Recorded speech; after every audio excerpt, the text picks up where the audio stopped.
I'm very pleased to welcome you all to this third webinar of the EMG on repurposing harmful subsidies, of course, for the environment, for sustainable development. We have held so far two webinars. Some of you might have attended the last two ones.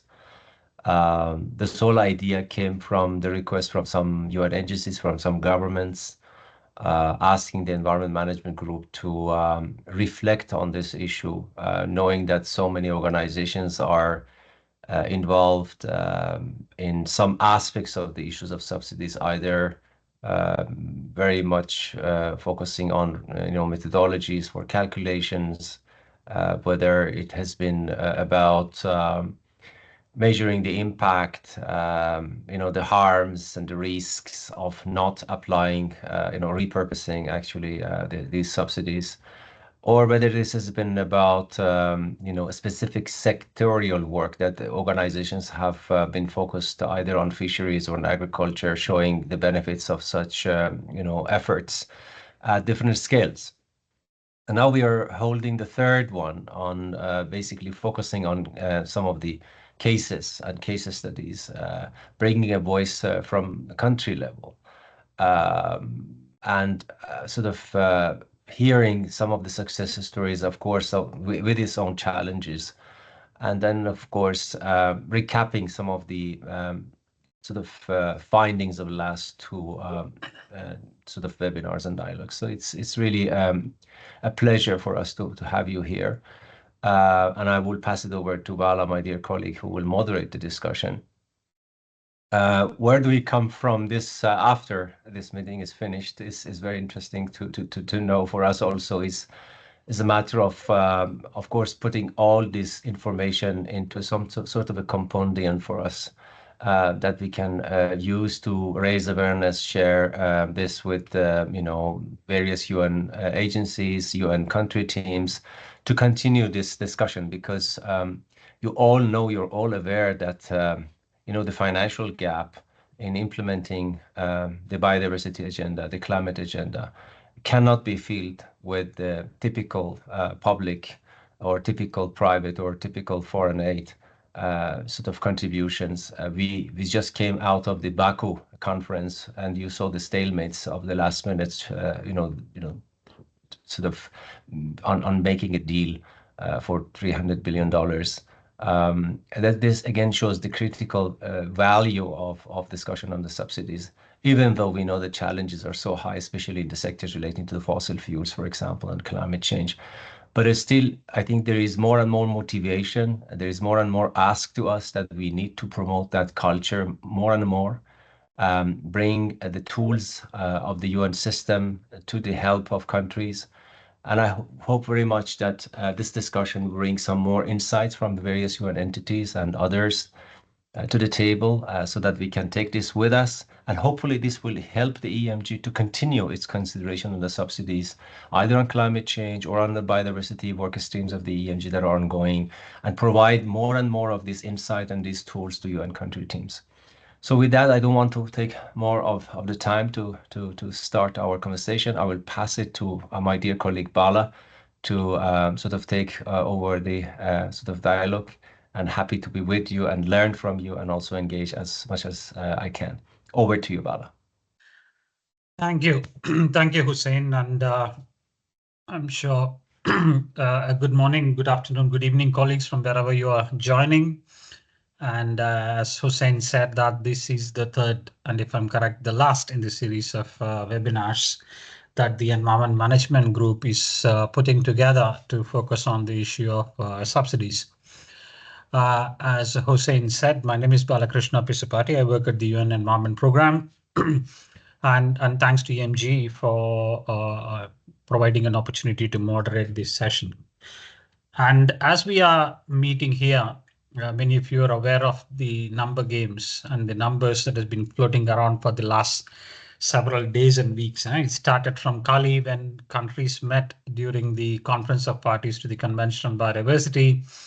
And we have seen the discussions from billions to trillions in the Baku meeting of the Climate Convention. And certainly, for a person like me who follow these discussions on financing, it's quite intriguing to look at some of the discussions and negotiations when it comes to financing. And as we are speaking and meeting here today, countries are meeting in Busan in South Korea, where they are actually negotiating the final elements, hopefully, of a new international agreement on plastics. So certainly the requirement to finance environmental management and environmental governance related actions at different levels, global, regional, and national, are ever increasing. And as much as countries are looking at consolidation, we are seeing proliferation of these requirements in terms of the obligations that countries need to basically fulfill. But having said that, when someone looks at numbers related to subsidies, it's staggering. If you look at the global biodiversity framework and the finance-related discussions that went in support of the implementation between now and 2030, of the $700 billion, which was identified as the requirement for achieving these targets, 23 targets, 500 actually are to come from repurposing subsidies. And we have heard similar numbers when countries met at the Food Summit a few years ago. And certainly some of these numbers are daunting for countries. But then if you look at the subsidies related discussions, it's also a little revealing. I'm not sure how many of you have read and followed the UNEP publication, which we've been doing an assessment now on a yearly basis and called the Nature Finance Reports. And if you look at the most recent report of 2023, what's interesting is the numbers that were provided on how much are actually the nature negative subsidies or the nature negative private and public financial flows that have a negative impact on nature. And any one of you can guess the numbers, but then when I read the report, it was a real shock for me. We are talking of $7 trillion per year, of which $5 trillion are coming because of private nature negative financing. And we had seen the enormous discussions, the agreements, disagreements, and issues in Baku over a $300 billion number between now and 2035. So it's very difficult to comprehend some of these numbers. And if you look at the fossil fuel subsidies alone, just in 1 year between 2021 and 2022, we had seen these subsidies double from $563 billion in 2021 to almost $1,163 billion in 2022. So certainly it's not that finances are not available, but then they are being used for different purposes in different sectors by different players. So this particular discussion or convening, where we have a brilliant set of 6 speakers who actually bring in different dimensions and experiences onto the table to present us with 2 very specific points that are relevant to subsidies. One, what's happening at the country level. We'll have some examples that we'll hear from Brazil, from Malawi, from India, but we also have experiences coming from institutions and experts who actually are joining us to discuss about these on repurposing from agricultural sector, but also in terms of the ongoing multilateral discussions and processes, including from WTO. So with that introduction, let me quickly introduce our 6 brilliant panelists, and thanks to all of you, both on my personal behalf and on behalf of the Environment Management Group for your time. For joining this, we have Dr. Pablo Pacheco from the Worldwide Fund for Nature, who is a global forest lead scientist, who will be speaking about experiences from Brazil and Malawi. We have colleague Christopher Garraway, economist with the Resident Coordinator's Office in India, who will speak about India's experience. Very relevant in terms of some of the numbers there. We also will have presentations from colleagues, Dr. Rainer Lanz, who is a policy analyst with Trade and Environment of the World Trade Organization, who will speak about opportunities for addressing harmful subsidies at the World Trade Organization. We have Ms. Megan Waters, who is a senior policy advisor from Fairr Initiative, who will be speaking about repurposing subsidies, harmful subsidies. We also have a colleague, Dr. Stephen White, who is an economist with DG Environment of the European Commission, who will be discussing or presenting some of his thoughts on harmful subsidies and environment, and Dr. Alexander Burr, the Legal and General Investment Management, where he's the Director of Investment Stewardship, where he'll be talking about systematic approaches to deal with agricultural subsidies. So wealth of information that you're going to be hearing in the next hour or so, but would certainly request all our panelists to be brief so that we will have some time for question and answers. And in case if you have any questions, participants, in between any of those presentations, use the chat box. We'll be monitoring the chat box to look at any of your comments or questions. But now, with those few introductory remarks, I'd like to invite a colleague from WWF, Dr. Pablo Pacheco. Over to you, Pablo, for your presentation, and thanks for joining once again. Over to you, Pablo. Thank you very much for that introduction. Can you hear me? Good. So I'm going to talk about a report that we released not far ago about what we call turning harm into opportunity, which tries to understand the impacts of subsidies on the conversion of forests and non-forest ecosystems, and more importantly, what are the repurposing options, focusing on two cases in Brazil and Malawi. So, but I want to stress the importance of forests and non-forest natural ecosystems, like I'm talking about grasslands and savannas, and the invaluable resources that we must protect, because they regulate climate, hydrological cycles, and also ensure the resilience of agriculture and the future of our food systems. But paradoxically, agricultural expansion is the primary driver of forest and non-forest natural ecosystems and destruction. And public money in the form of subsidies is also fostering that destruction. So this topic came, I think, under the world attention by this big number provided by the UNEP, suggesting that $470 billion per year are allocated to support producers in the agricultural sector, which constitute price distorting and environmentally and socially harmful resources. Also, the World Bank estimated that 2.2 million hectares per year are associated with agricultural subsidies. So we propose a framework to think about how we can engage into this debate about repurposing subsidies. And I think we suggested three simple steps. Well, the first step is to identify subsidies that harm forests and other non-forest natural ecosystems. The second step is to assess the conditions and barriers to repurposing and the feasibility across available options. And the third step is to anticipate the expected outcomes and associated trade-offs, which is very critical, important step. But let me say that we took a bit narrow perspectives on the whole range of subsidies, and we look specifically at the subsidies that entail a direct financial transfer from government bodies to private beneficiaries. And let me talk about the example of Brazil.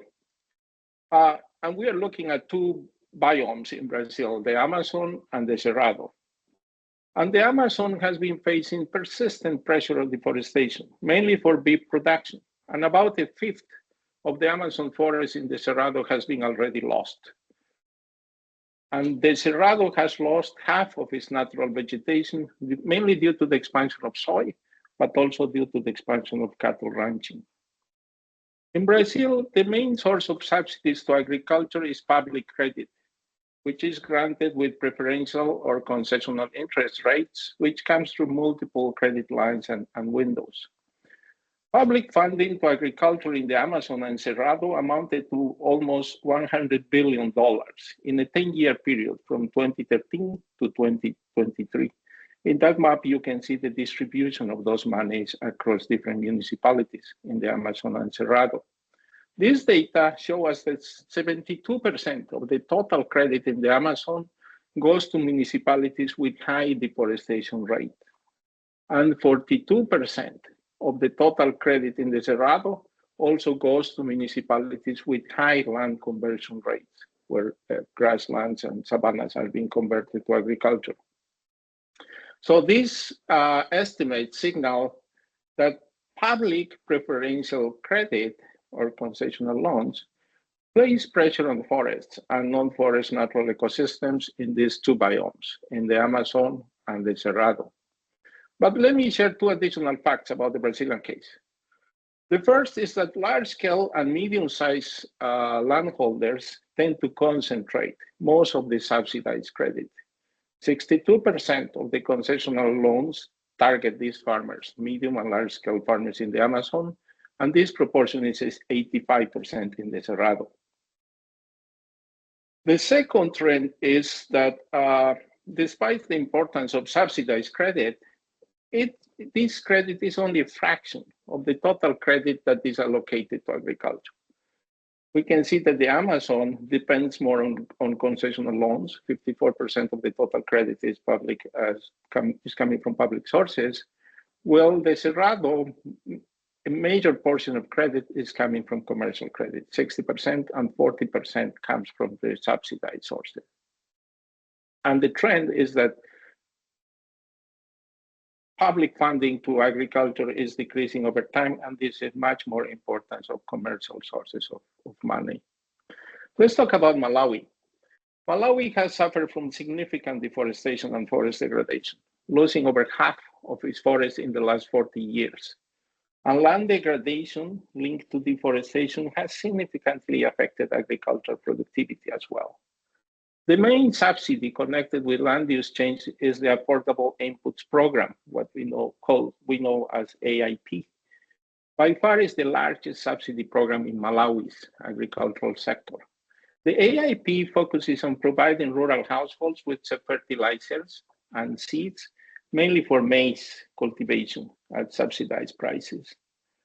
While aiming to enhance food security and alleviate poverty, the AIP promotes intensive maize cultivation, which leads to land clearing and soil fertility loss. The targeting system of the AIP has not been able to reach the right beneficiaries, which prevents the program from achieving its objectives. The program also faces logistical problems that prevent fertilizers from being delivered on time or in sufficient quantities. So as a result, the productivity of many farmers who should benefit from the program remains low, as does their income. But as I stated before, there are opportunities associated with repurposing these harmful subsidies. And I would like to take a look at what are these available repurposing options. So we are not lacking of options. When we look at Brazil, for example, our exercise assessing these repurposing options for subsidies in the Amazon and the Cerrado identify a relatively large portfolio of options. These options include, for example, supporting sustainable agriculture, restoring pastures under sustainable ranching, expanding regenerative low-carbon agriculture. They also comprise strengthening bioeconomy, value chains, including scaling agroforestry systems, which are becoming more important. Another group of options has to do with supporting land and forest restoration. And finally, subsidies could also be allocated to providing fiscal support to productive farms. But with all these options could provide a positive social, economic, and environmental benefits, we have also to expect trade-offs. Agroforestry systems may deliver benefits for soils, for carbon, for people income, for example, but also they require very high upfront investment costs to implement those systems. And at the same time, we can support integrated farming systems, but also acknowledging that productivities cannot be as similar as more intensive agricultural and ranching. But there is need also complementary measures, and we are suggesting and calling for the importance of land regularization, technical assistance, monitoring and accountability, and improving the taxation systems. In Malawi, we also identified several repurposing options. The first is diversifying this affordable inputs program to increase productivity and restore lands through more diversified portfolio of crops, strengthening agricultural value chains, particularly non-maize value chains, investing in forest landscape restoration as well, and enhancing the domestic input supply through supporting organic fertilizer production and improving fertilizer storage capacity. And also there's need of complementary measures in order for successful repurposing options reform, which have to do with improving agricultural research, extension services, supporting local agro-processing, mechanization, enhancing forest management frameworks, and supporting commercial tree plantations. So this our report proposes also a list of recommendations that have to do with including channeling finance to support enabling conditions for efficient repurposing of harmful subsidies, establishing effective mechanisms for collaboration across the UNEP CBD, and promoting interministerial and intra-sectoral working groups, which is quite critical to identify, reform subsidies and scale up what are those proper policies that have to be in place. So let me finalize by saying that financial resources are scarce. So we must be more strategic in guiding public subsidy allocation for providing more effective support to the farmers and communities that need those resources most. We have to do so in ways that promote the transition to a more sustainable and just agriculture, while also effectively protecting these natural ecosystems, forest and non-forest natural ecosystems that provide these very critical services to agricultural economy and our societies. So thank you very much for your attention. Thank you, Pablo, for your presentation, and certainly interesting insights from both Brazil and Malawi. We will definitely have time for some question answers. We have our next speaker is Megan Waters, who is a senior policy advisor with the Fairr Initiative, who will be speaking about repurposing harmful subsidies. Over to you, Megan. Hello, and good afternoon, good morning, good evening to everyone. Thank you so much for the invitation to join you. It's really wonderful that you've gathered such an incredible group together. I suspect that the bunch of us would be happy to spend an entire weekend discussing these issues. But we promise not to bore everybody listening for that many hours of their time. Let me just get my screen up for you here. Share my screen and get my presentation loaded for you. Here it is. Sorry, just 1 second more. Apologize. Here we go. And move it to slideshow. And away we go. Wait, why is that not working? Forgive me. Slideshow. Shoot, just a second. I want you to be able to see that larger than you do currently. Slideshow. Oh, golly, this worked well when we did our practice a minute ago. Okay, slideshow. PowerPoint. Forgive me, just 1 more second. I can otherwise just leaf through. Yeah, I guess, can you see it? Looks okay, Megan. Yeah, I'll just go ahead as we are. Thank you very much, and apologies, I'm not quite sure why that's not working.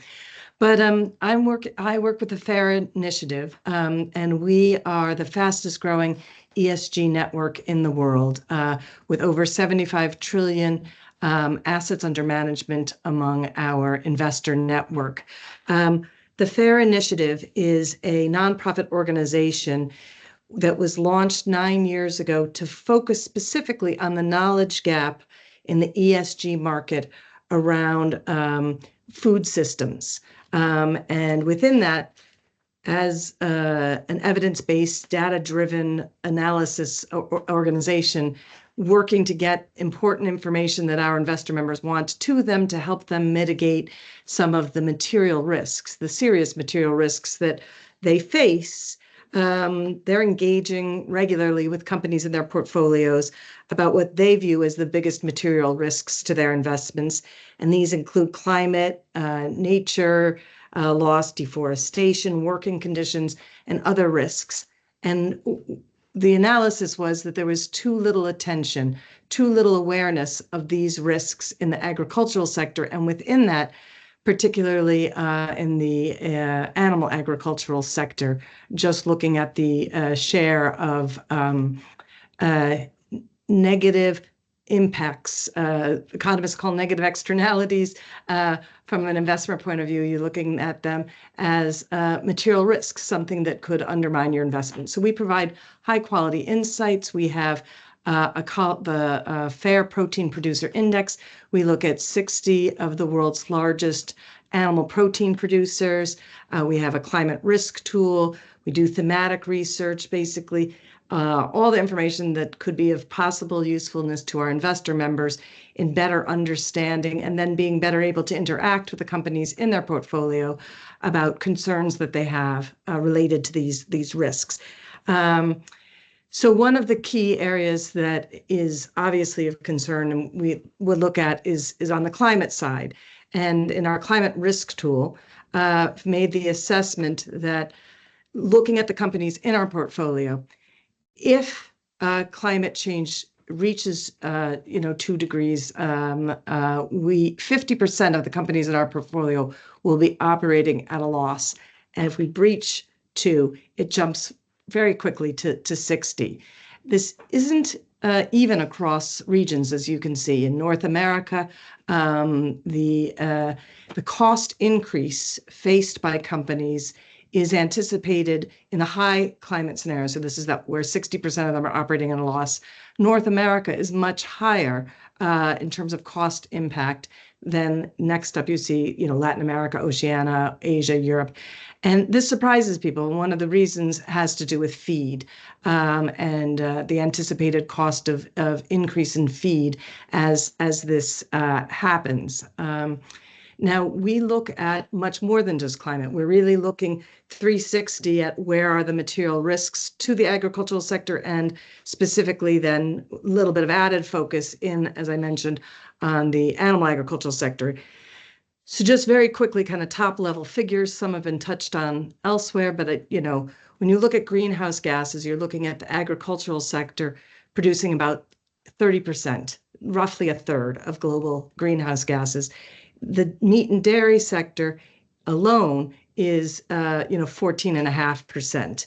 When you look at freshwater use, the agricultural sector is using about 70% of global freshwater.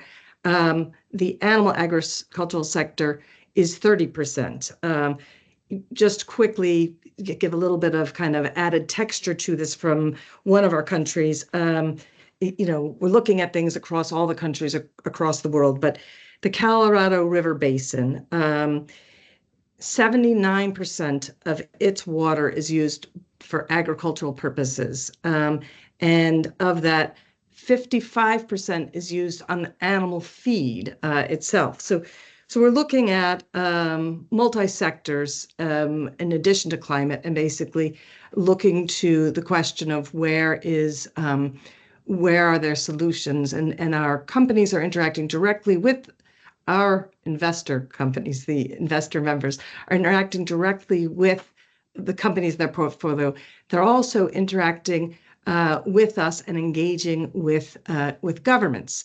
And that's because if you do more analysis of this, has been pointed out, an enormous amount of money is going each year to environmentally harmful subsidies from governments. So a realignment of those subsidies to help bring about the kind of transition to sustainable agriculture that will help feed the world, provide food security, help greatly reduce climate, nature, biodiversity. Antimicrobial resistance is another area we focus quite a bit on. The overuse and misuse of antibiotics in raising food animals presents very serious human health risks. All of these sort of, as we move to the interventions, as very nicely said in the previous presentation, move too quickly on an intervention that helps with climate, it could actually worsen biodiversity and nature issues. So looking at the COP29 Biodiversity Summit, they agreed to target 18, which said that at least 500 billion of harmful subsidies annually should be redirected, repurposed, or eliminated by 2030. From an investor point of view, this is important because well-oriented subsidies can help reduce the ESG risks for investors, and it allows investors to support repurposing of subsidies harmful to biodiversity, meeting their own objectives, and also making it easier for them to trace and understand the risk within companies around these. Just looking quickly again at the subsidies and what a large share of them in the agricultural support sections are going to support the highest emissions subsectors. So this might be a little bit of a hard graph to check out and see here, but go ahead. Okay, yeah, just quickly to say, so this one is just showing that 20% of agricultural subsidies are used for meat production, 10% are in dairy products.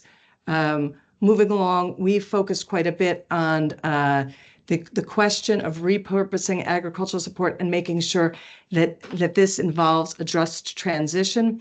This is important for many reasons, increasing uptake of actually willingness for the sector to engage. You have to be able to provide sufficient prosperity to the people in the sector as you're asking them to transition. So we had a G20 investor statement, August 2023. Investors with over $7 trillion of assets under management signed on to this investor statement, calling on policymakers to implement what was agreed to in Montreal, pointing out that biodiversity loss is already having a financially material effect, pointing that repurposing subsidies aligns with the transition to reaching net zero and to restoring nature, and pointing the importance of supporting a just transition in this. Wanting to be conscious of how much time I'm taking here, I'll go a little quickly. We can come back later, but the 4 key recommendations involve using measurable performance-based conditions for delivering financial support to member states and farmers in proportion with the cost of delivering public goods or environmental services, shifting incentives to prioritize yields at the expense of the climate and environment, to balancing this, decoupling support from production metrics for single commodity transfers with high associated greenhouse gas emissions, and increasing available funding for just transition mechanisms or funds to unlock the necessary financial support affecting stakeholders who will be impacted by the reforms. And why does this matter? The just transition in particular, it helps gain better understanding of the systemic risks for investors, thereby being able to be wiser with their investments, increases the benefits associated with a low carbon transition.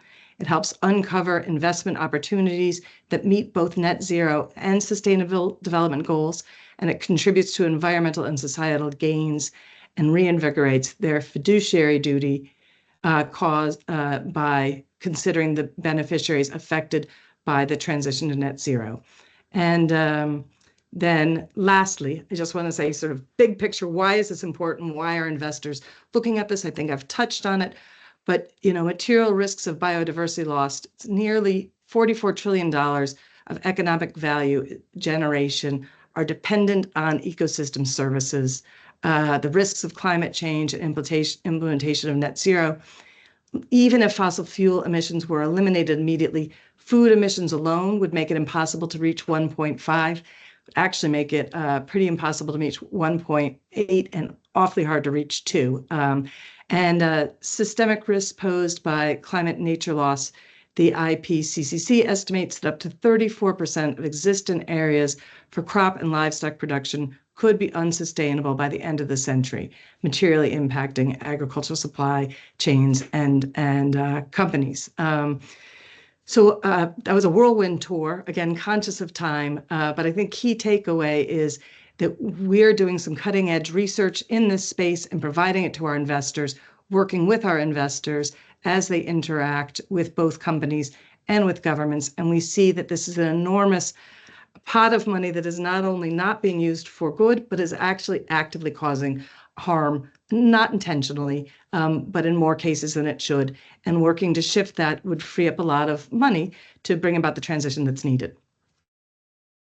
Brilliant. Thank you. Thank you very much, Megan Waters, for that particular perspective coming from the investors' angle that you have presented. I'm deeply respectful to all the panelists because we have 4 more to go. But I'm also respectful to all our participants who have joined online and patiently listening to us, that we should give enough time in case if they have any questions or if they have any comments. So I really would appreciate if our panelists can be as brief and as quick as possible. We have Dr. Rainer Lanz from the World Trade Organization, who is a policy analyst with the Trade and Environment branch of the WTO, where he'll be speaking about the focus of WTO on addressing the issue of harmful subsidies. Over to you, Dr. Rainer. Thank you. Good afternoon, and thank you very much for the invitation to the Environment Management Group. Let me put up the slides. I share the screen.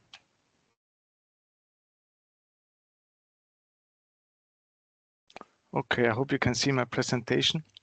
Yes, go ahead, please. Thank you. In my presentation, I will focus on the value of policy dialogue at the WTO for addressing harmful subsidies, and in particular, I will focus on agricultural subsidies in my presentation. But let me start with an overview of how WTO links to subsidies. So you have the WTO agreements, which provide rules on subsidies. You have the rules on fishery subsidies, on industrial subsidies, which are included in the subsidies and countervailing measure agreement. And then you have the agreement on agriculture. And just to highlight that the agreement on fishery subsidies is the first agreement that was concluded, which had an environmental objective at its core. Besides the rules at the WTO, you have like transparency instruments, which come in the form of trade policy reviews and notifications that members make under WTO agreements. And here I've listed the environmental database, which gathers information from both trade policy reviews and notifications, and compiles those informations which is linked to an environmental objective. So it's a great resource if you want to see what trade measures are linked to environmental objectives. The environmental database gathers this information. Lastly, the WTO provides a place where members have a policy dialogue on trade and environment. You have the multilateral forum, which is the Committee on Trade and Environment, and then you have like recent environmental initiatives on trade and environmental sustainability, fossil fuel subsidy reform, and plastics pollution. I will focus today on the environmental initiative on trade and environmental sustainability. At the last webinar of this series, my colleague has covered the fishery subsidies as well as fossil fuel subsidies. So today I will focus more on agricultural subsidies. As I mentioned, there are like 3 environmental initiatives at the WTO. One is the Trade and Environmental Sustainability Structures Discussions, short TEST. Another initiative covers plastics pollutions and sustainable plastics trade. And the third initiative aims to rationalize and phase out fossil fuel subsidies. Common to all of these initiatives is that these are not negotiations, but these are like discussions which are open to all members, even though they're plurilateral initiatives, and they all aim to complement multilateral work and to have trade more contribute to environmental objectives. Finally, they're also unique in a way that they're very inclusive in terms of bringing in outside stakeholders to share their expertise on environmental sustainability with the trade community. I will speak a bit more about the TEST and how TEST covers agricultural subsidies. This is an initiative, TEST, which is coordinated by Canada and Costa Rica, and it currently has 77 co-sponsors. But as I said, it's open to all WTO members to join. And TEST has 4 working groups. One on environmental goods and services, one on trade-related climate measures, one on circular economy, and one on subsidies. So what does the the working group on subsidies do. In this working group, members, they look at the potential positive and negative environmental effects of subsidies, as well as the trade impacts, how to enhance transparency and data availability. And the key element of this working group is that members engage in experience sharing with their subsidy support program, with their subsidy design, where they engage in discussions on how they balance environmental considerations with trade considerations. The working group, in terms of scope, it has covered different types of subsidies, agricultural subsidies, but also subsidies related to the low carbon transition, such as related to renewable energy, clean hydrogen, biofuels. So a broad number of subsidies have been covered so far, reflecting the different interests of members. But I will focus now a bit on agricultural and the work on agriculture in this working group. The four working groups, they presented outcome documents at our last ministerial conference in February. And you see in the last, the outcome of the subsidy working group was a compilation of experiences and considerations regarding subsidy design. This is a living document, and it has three parts. One is on agriculture, the second part is on subsidies for the low carbon transition, and the third part is on transparency. So let me give you a bit what you have there in terms of agriculture. So in the working group, we had like a number of expert presentations on transparency and environmental effects of subsidies. So we had like UNEP, FAO, OECD, CBD, and WTO, highlighting what is the data available on subsidies and which type of agricultural subsidies tend to be more environmentally harmful than others. As I mentioned already, members, they engaged really in a rich experience sharing in subsidy design. So members, they shared their experience on agricultural policy reform, so their experience with repurposing agricultural subsidies, and also efforts to incentivize sustainable agriculture. And here you can see a few examples of countries that are included in this outcome document with a short summary of their experience. So, for instance, you have like the EU. They speak about the policy from the Israel about supporting agricultural practices for positive environmental outcomes, or Japan. Their approach to incentivize sustainable agriculture by using environmental criteria, for instance. The outcome document of this working group also provides for considerations that members consider relevant when designing agricultural subsidies. And here, again, a few examples from the document. So when designing agricultural subsidies,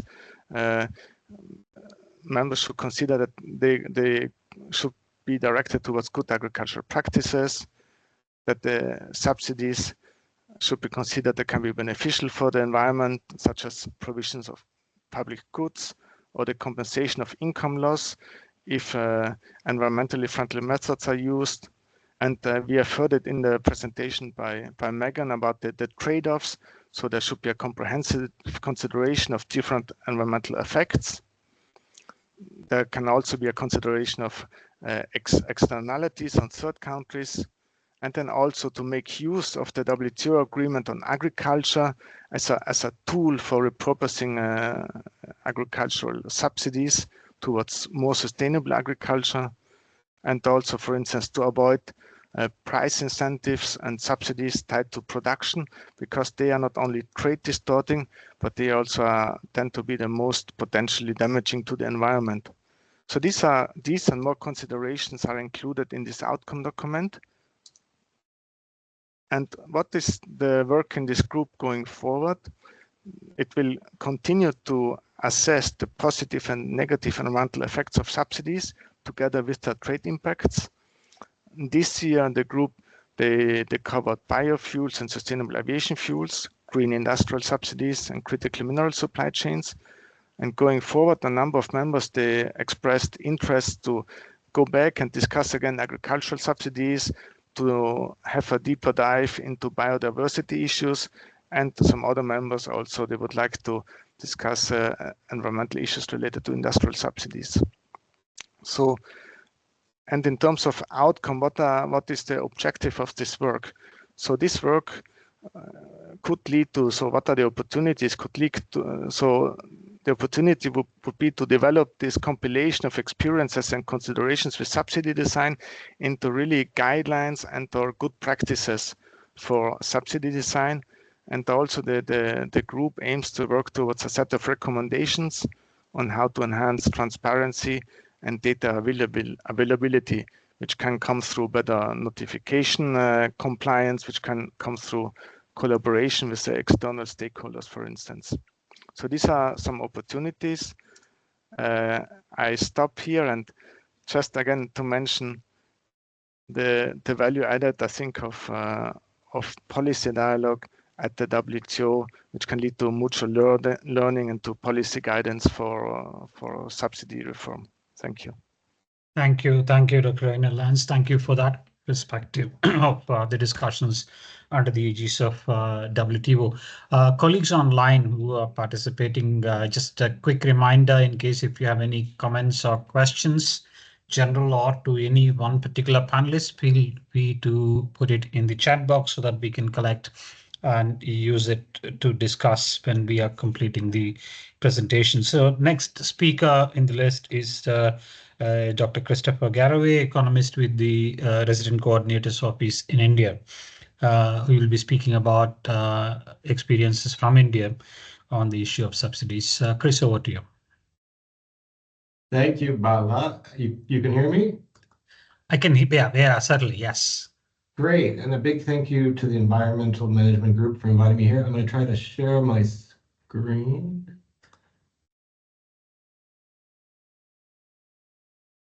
Which it looks like, is it sharing? Yes, it looks fine. You can make it into the presentation mode. So, yeah. I'm going to try to very quickly kind of share with you what we've been doing here in India as a country team and how a lot of these issues intersect across a number of areas in India, in particular social protection, food systems, and of course, climate resilient agriculture. And how there are some very serious political economy obstacles to figuring out. Everyone seems to know that there's some challenges that we face and we need to do things about them quickly, but we're not all agreed, let's say, about which way to begin to try to tackle some of the bigger problems. So if any of you watch the news, the picture on the right gives you a bit of an idea of what Delhi was like last week here. We had record high AQI, over 1,000 AQI in the city. That is a picture of the president's house, but of course you can't see it because of the smog. And the kind of popular narrative that we have in India is that the smog that descends upon India every winter comes from the burning of stubble post-harvest in Punjab and Haryana states. That this is partially true, but below the surface is a much more complex system, I would say, that we've been trying to dig into and understand a little bit better.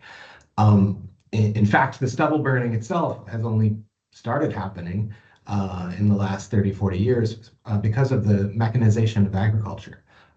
Previous to that, before the Green Revolution, stubble in Punjab was eaten by buffalo and other herd animals.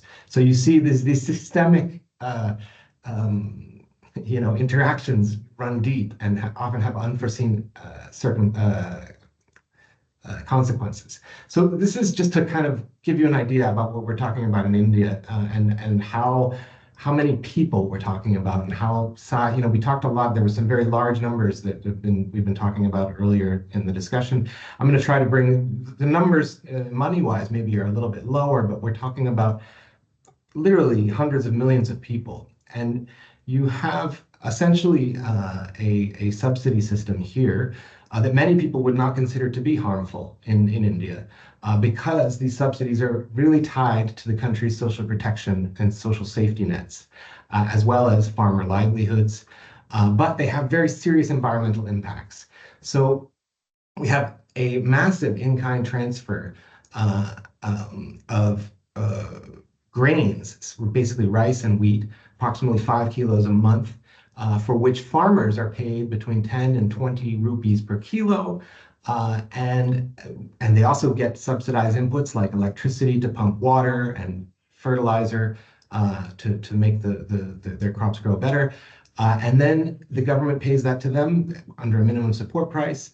And then approximately 800 million consumers get free or extremely subsidized grains at about 0 to 2 rupees per kilo. And children across the country receive this subsidized grain in their midday school meals. And what's interesting to think about is that both of these systems are actually very tied up in today is Constitution Day in India.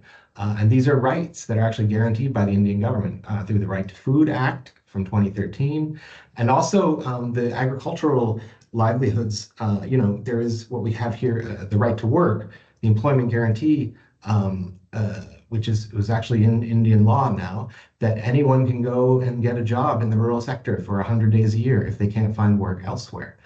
Now, the cost of all this is about 100 billion a year in direct costs, and that's about twice as much in indirect costs. And the impacts environmentally, agriculture makes up about 15% of India's carbon emissions, and we have a declining water table, desertification, erosion, all kinds of issues. And then, of course, there is, as I mentioned before, a very significant political economy, because the farmers who receive these subsidies, they're not massive farmers, they're not also very small farmers, but the average farm size is about 2 hectares. And they are concentrated in areas near the capital, and they can mobilize, and they have when prospects for reform have been raised. And this is I'm very interested in listening to the discussion from the WTO in the previous presentation. For India, this is one of the reasons why at the WTO they have continued to insist on finding a permanent solution to the issue of public stockholding for food security purposes. So the thing that's really interesting, COVID has kind of really hammered home why this system is so well loved, despite all of its inefficiencies.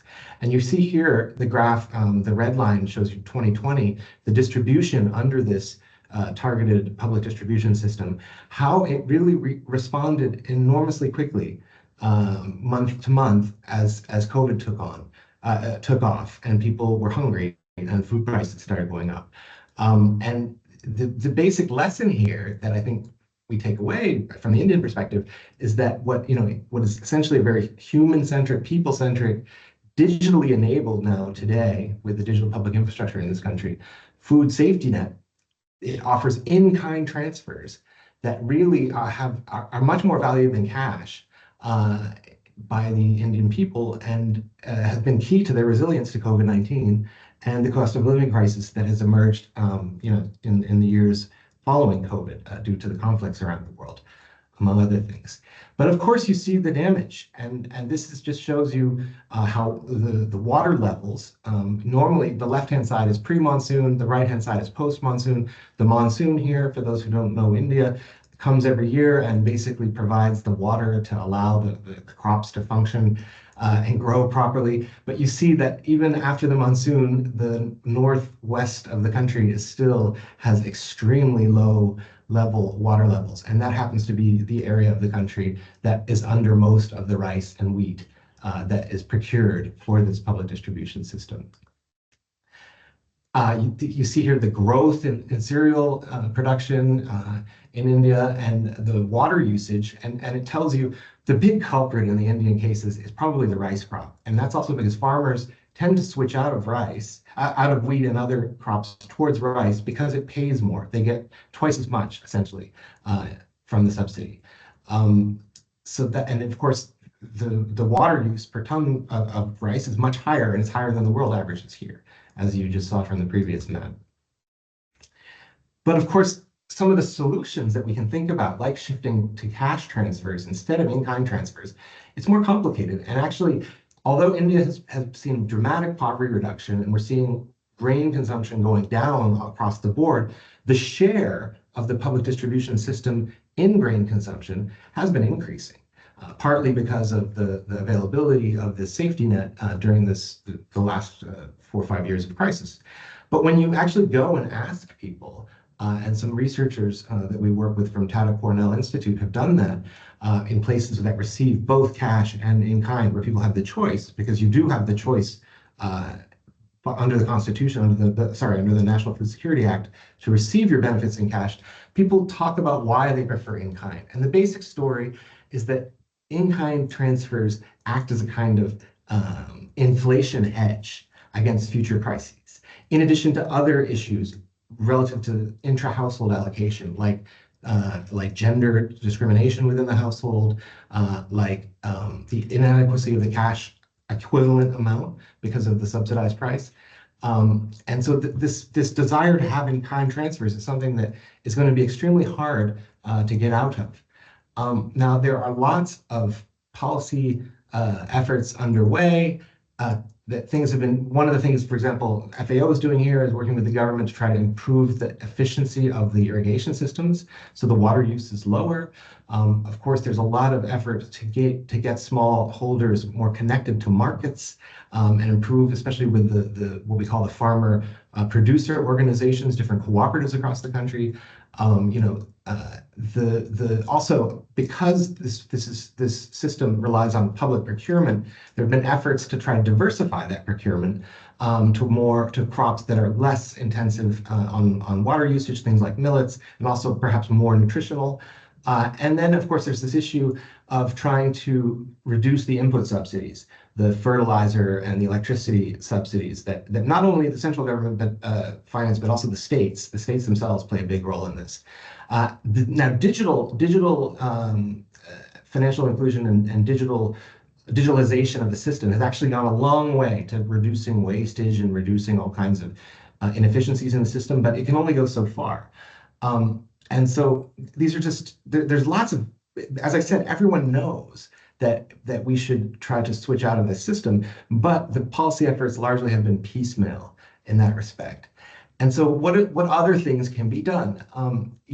The first, I think, which is really important, and that's one of the messages I really hope you take away, is that even though cash seems appealing, we have to acknowledge the political reality that a system like PDS, especially after COVID, really is not going to disappear anytime soon in India.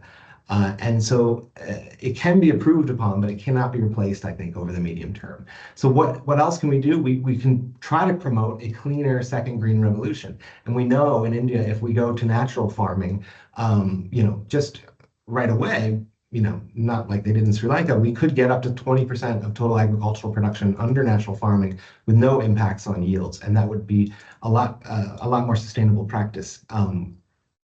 There's also, I think, something that is not entered in this discussion, and that is that farmers themselves don't necessarily want to receive subsidies, and they don't want their children necessarily to receive subsidies and be farmers. And so I think the issue of structural transformation and what kinds of employment opportunities there are for people outside of agriculture is another issue, because the 280 million people that are part of that are in the agricultural workforce, they represent about 45% of India's employment. And we know that female labor force participation is rising in the rural areas, but it's mostly going into farm work. And so if there were better employment opportunities, this would reduce pressure on the farmers' need to rely on subsidies for their livelihoods. And finally, there's the issue of strengthening the social protection system overall. And this is what we're really trying to work on through statistics related to the national accounts about the future consumption profile of the country, and how basically what we think of as a demographic dividend today is going to be a serious burden in future if we don't have a stronger social protection system. So these are just some of the ideas we're thinking about here in India. Really great hearing everybody else's presentations. I'm going to leave it at that, and I'm going to pass the floor back to Balakrishna. Thank you very much, and happy to take questions afterwards. Thank you, Chris. A very interesting presentation and a perspective from India, certainly discussing the social dimension of this entire element of it. We have our next speaker, who is Dr. Stephen White from the DG Environment of the European Commission, who's an economist with DG Environment. He'll be speaking about harmful subsidies and environment. Over to you, Stephen White. Thank you very much, and thanks for not giving me a time warning, although I guess that's implicit. I will have I'll go fairly quickly through this. I just want to provide a message about what we're doing in terms of trying to map environmentally harmful subsidies at the European Union level. So for those who aren't aware, we have 27 member states, and we're trying to coordinate the analysis so it's consistent and comparable as far as possible between the different member states. Right, let me check. Can you see my slides changing? If not, please say. No, they do. Go ahead, please. Perfect. So we have three types of environmentally harmful subsidies: fossil fuel subsidies harmful to the environment, other energy subsidies harmful to the environment, and non-energy environmentally harmful subsidies. Taken together, those three elements form the biodiversity harmful subsidies that we need to report to the under the GBF Target 18 in 2026. Fossil fuel subsidies is the most mature area. It's where we have good reporting already, and it's probably a half, 2/3, maybe even 3/4 of all biodiversity harmful subsidies. But to be honest, because we've not got mature reporting and the other elements, we can't be sure. We're trying to make sure that we use the same definitions as we're using the WTO definition of whether there is a subsidy. As I say, for energy subsidies, we already have fairly good analysis. We have the figures for fossil fuel subsidies. There's some degree of contention about the tax expenditures because those are heavily influenced by the counterfactuals. So in some ways, the analysis of those is not fully comparable across countries and can't be fully comparable across countries. Nevertheless, it provides a good bottom-up analysis, which then allows for investigation. So 98% of fossil fuel subsidies are environmentally harmful. There's some things related to, for example, skills provision, which are probably strictly speaking not fossil fuel subsidies, but somehow are included. So we have very good analysis of that. We're also looking now at other energy subsidies and whether they're environmentally harmful. The new part that we're dealing with at the European Union level is the definition of non-energy environmentally harmful subsidies. So again, using the WTO definition and then asking if it's environmentally harmful. And here it's much harder to say than it is for fossil fuel subsidies, which almost by definition are environmentally harmful. So we're looking at whether it's got significantly increased negative environmental impacts. Why significant? Well, everything through second or third order impacts can have some degree of environmental harm, so we need to recognize the degree of prioritization. We're looking for alignment with the taxonomy regulation, which we have at the EU level, which deals with do no significant harm and has some definitions as to what could be considered as significant environmental harm. We're not trying to look at positive impacts. We're just looking at negative environmental impacts. That's simpler. Again, the question of the counterfactual or what would happen in the absence of the subsidy comes into play. I always think the best example of this is subsidies for company cars. If you redirect these subsidies to electric vehicles as company cars, you can argue it's greener than providing the subsidies to petrol and diesel cars, which we did in the past. But you can also argue that it's still environmentally harmful because at the end of the day, you're still promoting transport, and electric vehicles lead to particulate matter and other emissions. We have a set of guidance now for non-energy environmentally harmful subsidies. Just to be clear, this is about mapping subsidies. The choices and reform come later, and they'll be for the member states to look at individually. We provide examples related to agriculture, transport, construction, etc.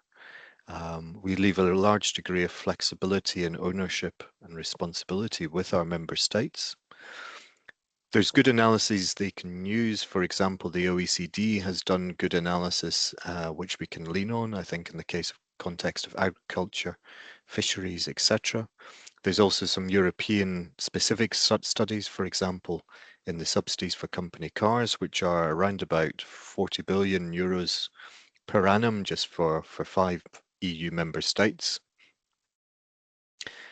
So the intention is that we will have all environmentally harmful subsidies reported at once. So all three of those components, so the energy environmentally harmful subsidies and the non-energy ones, will use the same reporting platform so that things are simultaneous and don't fall between the cracks and we don't have duplication. So the idea is to make it as simple as possible for the member states. We will then have some technical validation looking for consistency and obvious errors, but it's really up to the member states. And we can see that for the non-energy environmentally harmful subsidies, which is less mature, I think it will take time to have a really proper picture. And over time, the definition and understanding of what is an environmentally harmful subsidy will change. We'll have the reporting every 2 years. The first time will be March 2025, allowing for the GBF reporting early 2026. As you get the slides, you will see the links to the various pieces of work, and I'll stop there. Thank you very much. Thank you very much, Stephen. Thank you very much. I think that's quite a useful presentation in terms of the approaches and the taxonomies related points that you mentioned are very relevant for the discussions here. We'll have our last presenter before we open the floor for questions, comments, and inputs. I'm happy to give the floor to Alexander Burr, from the Legal and General Investment Management, who is the Director of Investor Stewardship. Over to you, Alexander Burr. Thank you very much. I know we have very short amount of time, so I will speak very quickly. So pleasure to meet you all, and pleasure to see you, Megan. So building on what you have already shared with the group, I wanted to give that little different perspective from an investor point of view, and why an asset manager is also interested in the topic around speeding up and accelerating policy action on reforming subsidies, and briefly what we've been doing. So as a little introduction, and if you don't know who we are a large global asset manager. We have approximately 1.5 trillion of assets under management. Our strategy is largely passive, so we're focused on index funds. We do have some active funds and some private market investment, but we're majoritarily passive. With that, a lot of our clients are pension funds, meaning that we're looking at sustainable returns over the long term. So our investment horizons are decades. They're not the sort of 3 to 5 years you might expect from other firms. Our portfolio is very diverse. It covers all sectors, all asset classes, and across multiple markets. We are what some may call a universal owner. And with that, it means we are exposed to systemic market risks. We cannot divest away from those. We cannot exclude away from those. And we can't diversify away our portfolios from those. So we are exposed to these inherent market risks, which are woven into all of our asset classes. As Megan said, we see it as part of our sort of fiduciary duty to address these systemic market risks, raise market standards, and address those market failures. We as a firm have identified 6 material themes. These range from digitalization to health, but for today, climate and nature are our key topics. In that and meeting those targets and topics, we believe it's crucial to engage both the public and private sectors. This means working with the companies of which we invest and with policymakers, regulators, standard setters, both internationally, but also on domestic level as well. We do engage individually, but we strongly support a more collaborative engagement with peers, NGOs, and civil society. I think what is clear from our engagement with corporates is that policy inaction and lack of political commitment is being used as a defense for corporate inaction. So we are seeing that used by corporates to sort of push back against further action from them. So we see that there's a greater need from greater government coordination, and both from the public and private sectors be pulling in the same direction. So on nature, over the last few years, we've been broadening our approach. We are strongly supportive of the GBF. We've released our nature strategy, and this outlines 4.5. I've got agriculture in there too. Key themes. alongside this, we've released a series of specific sub-theme policies which set out our sort of minimum expectations. We also have firm-wide commitments, net zero, on nature as well. I won't go into those as we don't have much time. But with all that context in mind, we identified reforming harmful subsidies some years ago. We initially focused on fossil fuels, as been mentioned earlier, and so since expanded our work with Fairr and others to include agriculture and fishing subsidies. So we've worked with the likes of Fairr and Chatham House, and we published a paper back in 2021, I think it was, actually looking at the EU and ways of which we could reform the EU Common Agricultural Policy to use it in a way which supports those climate and nature commitments. So, Stephen, and we're now engaging with the G20 on that, taking that forward, as Megan has said. So yes, I just want to leave you with that slightly different point of view, that global investors like ourselves are very engaged in the topic. It is a material risk for us, and are working together collaboratively. So I'll stop there. Thank you, Alex. Thank you very much. So that actually brings us to the end of the panel presentations from a brilliant set of 6 panelists. What I'd like to do is to open the floor for any questions, comments, or inputs. We fortunately have at least 15 to 17 minutes, if I'm correct, looking at the time, at the clock, before we wrap up. So the floor is open. Colleagues online, if you have any question, comment, either use the chat box or raise your hand so that we'll give you the floor in case if you have any question, comment, or requirement for further information. The floor is open.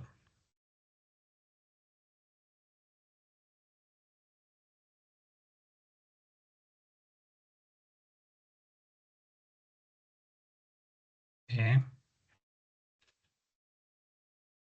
I don't see any hands raised as yet, but maybe since we have the panelists with us, any of the panel members, no, I see, yes, Mustafa Kamal Gueye, you have the floor. Go ahead, please. Well, thank you very much. Just a quick comment to appreciate all the very useful insights we got from all the presentations. They were absolutely very, very insightful. And I just wanted to echo what many have said about this notion of reforming subsidies in ways that could enable governments to also shift funding to social outcomes that would not have that negative environmental impact. I think balancing that environmental sustainability imperative with that of social justice and protecting the vulnerable communities, workers, and enterprises that could be, impacted in one way or another would be also a very important policy objective. So again, it was very, very informative, and thanks to all the speakers. Thank you. Brilliant, thanks. Well agreed. And unless any of the panelists would like to respond, spot on in terms of your comment. Yeah, I just want to say it was from the International Labour Office. Sure, thank you. Yes, any other comments, questions, inputs? Yes, Stephen. Can I just respond to that? I think it's a very Sure, good point. please. I think one of the questions is whether environmentally harmful subsidies just now are well targeted, either in a social or competitiveness sense. And quite often when I think we have this bottom-up analysis of them and try and pick out the ones that are taking place, we look at them and think, well, they're very wide without actually supporting the people we want to support. So I think this is why the kind of the further elaboration which people are doing it. Thank you. Thank you, Stephen. Any other comment or question at this time? Stephen, is it your old hand or a new hand?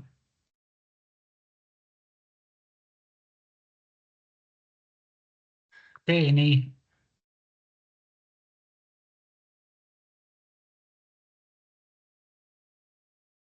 comments? Yes, Hussein.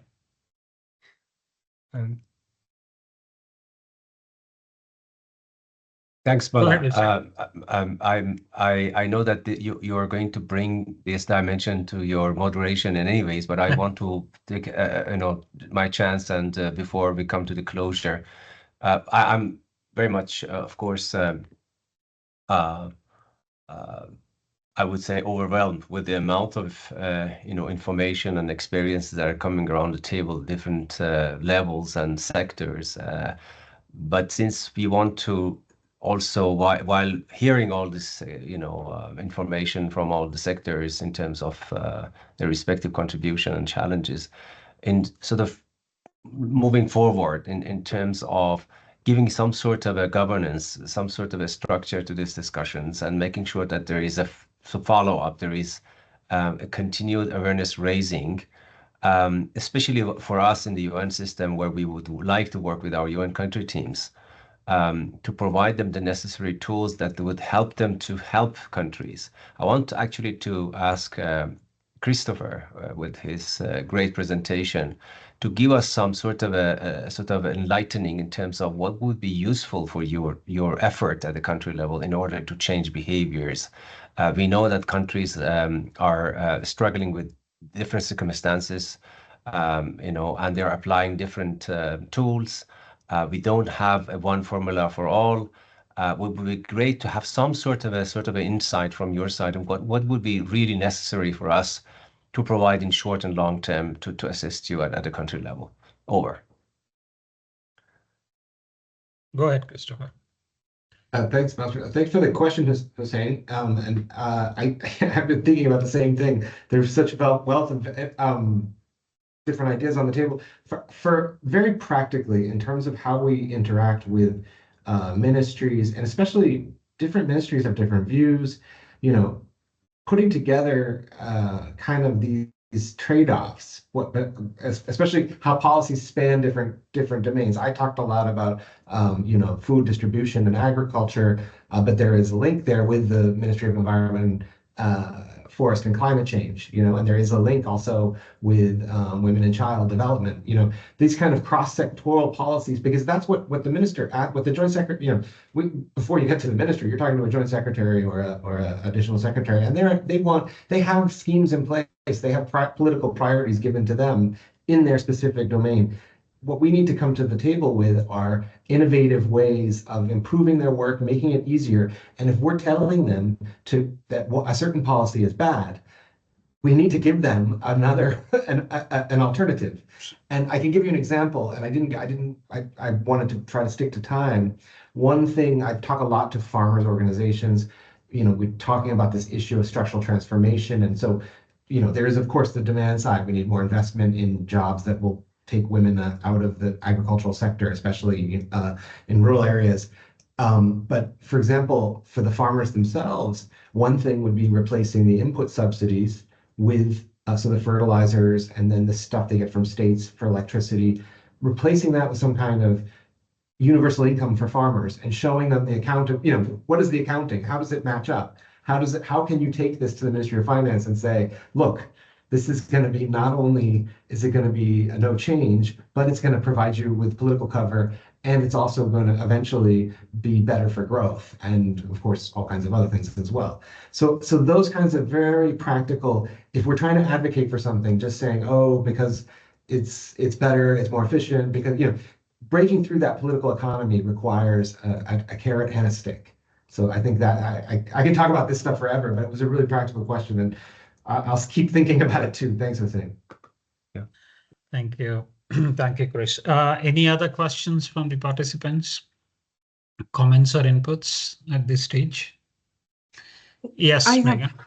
I have one that's just sort of the big picture question on the political side of it, which is obviously on everybody's mind, right? Is the question of it has to be able to sell. It has to sell to politicians, and politicians, if they're just their duty of care of the sector, the agricultural sector, and or the political reality that you mistreat that sector or any sector at your own political peril.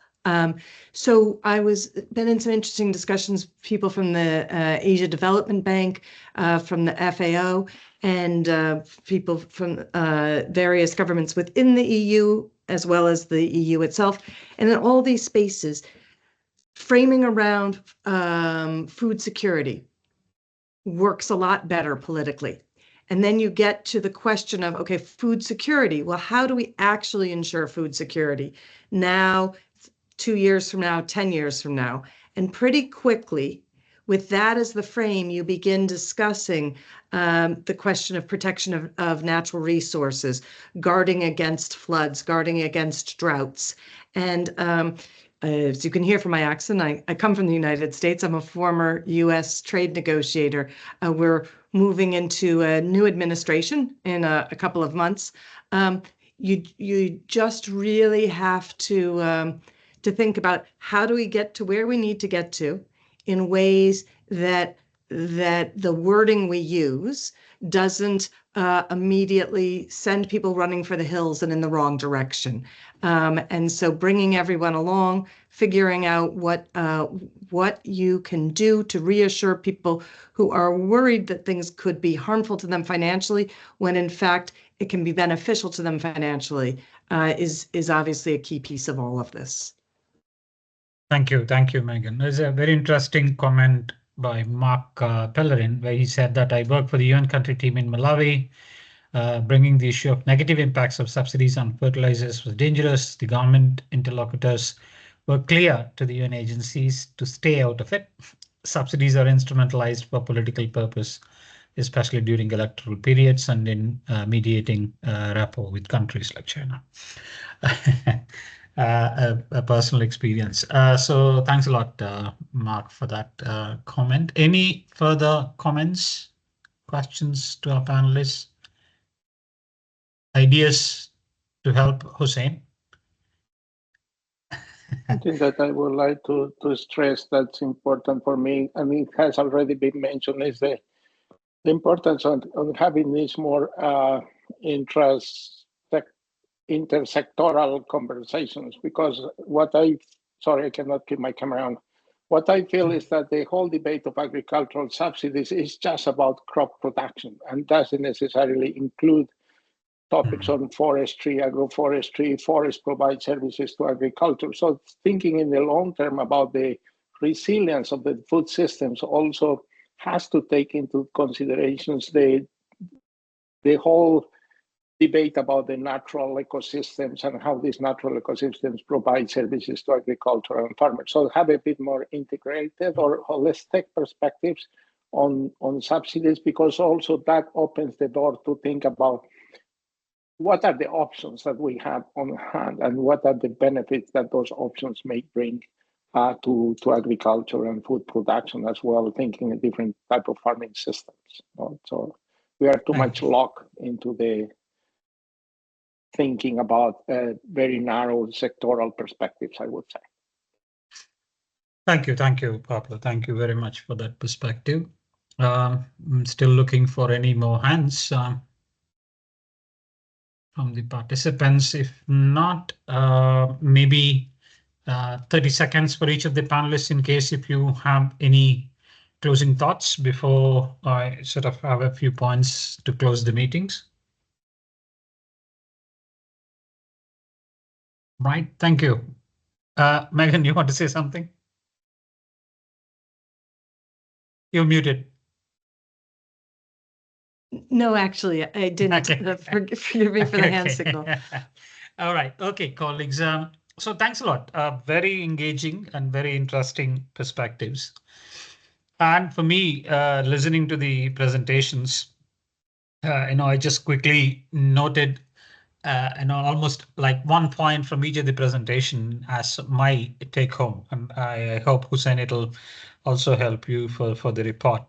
Certainly one thing which is quite clear, listening to the experiences of India, Brazil, and Malawi, is that we definitely need to look at designing subnational, local, or national solutions for a lot of these issues.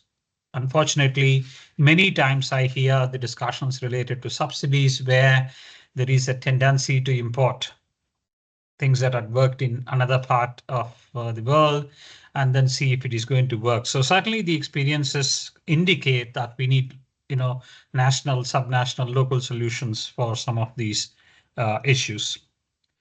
The second point which is very clear, both from Megan and also Alexa's presentation, but it is also something which I have myself experienced working very closely with a number of reports on financing the Global Biodiversity Framework and the Kali COP, was that investors are keen to invest. There is absolutely very good clarity on that. But then many times the policy making, the policies, the policy makers are the ones who actually need to help them to set a number of these enabling conditions and enabling environments at the national level.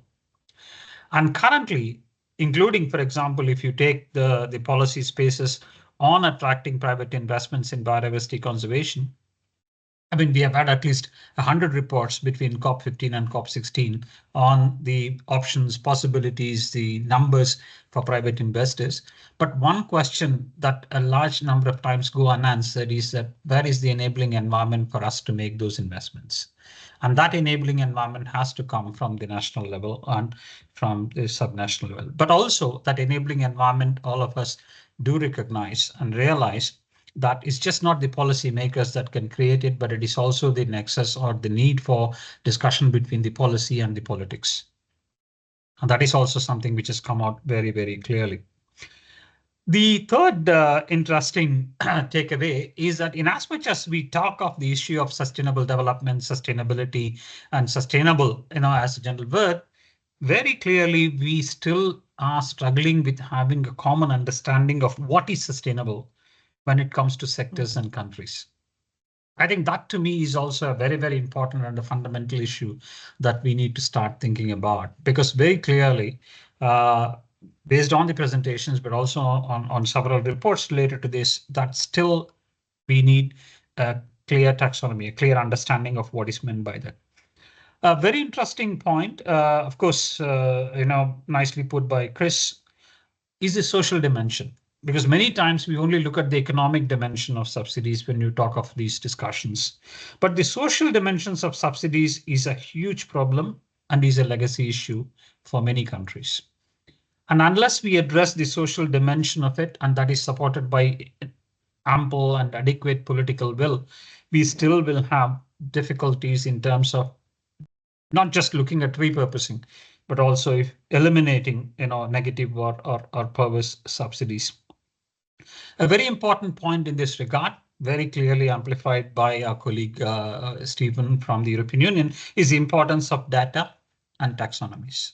And that's a very clear indication where both of them are going to be critical when we are looking at not just about discussions on the impacts of subsidies, but also on the policy making. And lastly, the sixth point is that for reforms in relation to subsidies, we clearly need an enabling environment at the national level, but we also need very urgently policy alignment and policy coherence. And in the absence of it, we continue to have a struggle of ensuring that the repurposing is properly done. And we are all speaking about the same term, which is called sustainability and sustainable development. So to me, those are the kind of 6 takeaways from the presentations, but also based on some of the comments we have received. And I just see that we are spot on time. We started 2 minutes after the hour, and we are exactly spot on in terms of concluding this session. Thanks a lot to all the panelists. I hope that we still can have 1 or 2 more minutes if you allow for any last question or comment. But in the event there are no further questions, thank you very much for all the panelists for your time and interest to have joined us. And certainly a great session, and congratulations to both Laura and Hussein for pulling this together. Third and final, but I'm sure we will have a consolidated outcome of all the 3 put together for our future thinking and future planning and action. Thanks a lot, colleagues, and thanks Hussein for the opportunity. Have a great day, great evening, great afternoon. Thank you all very much. Bye-bye. Thank you very much. Thank you. Bye-bye. Take care. Bye.